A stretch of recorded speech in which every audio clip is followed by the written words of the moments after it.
The court has placed PKP Cargo under sanction proceedings, which means a major restructuring of the strategic state company, resulting in the loss of over 4,000 jobs. Dzisiaj sprawdzam. Many people will lose their jobs, whole families, everything. 40 years spent at PKP. Who will take on the older people? It's mostly older people. I've worked here for 47 years. What new job would take me? Deutsche Bahn is already waiting on the market, which can grab the assets for a pittance and take over the skilled workers. The Prime Minister's office, however, shines triumphantly.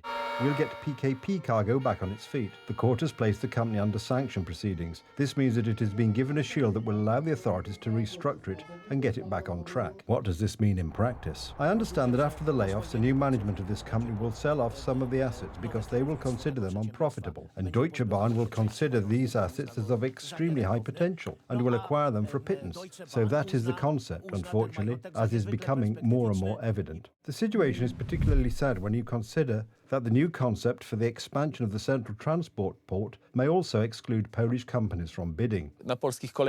Acceleration of railways to 300 to 320 kilometers per hour means the exclusion of Polish rolling stock from tenders. Unfortunately, Polish companies do not have the capacity to meet these expectations.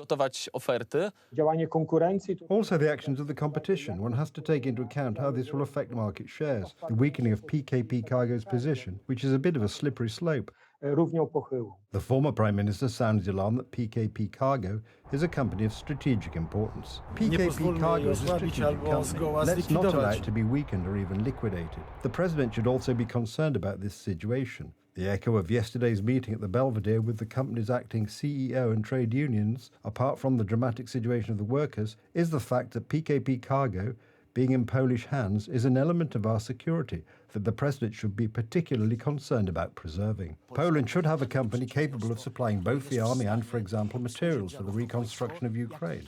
So even if this company is experiencing periodic difficulties, if it has been partially withdrawn from the market, it is the duty of the state to support it and rebuild it, because the Polish state needs such a company. Representatives of the owner's supervisory board were not present at the discussion on the company's future at the Belvedere, although the Minister of Infrastructure had received an invitation. Edyta Holdinska, TV Republika.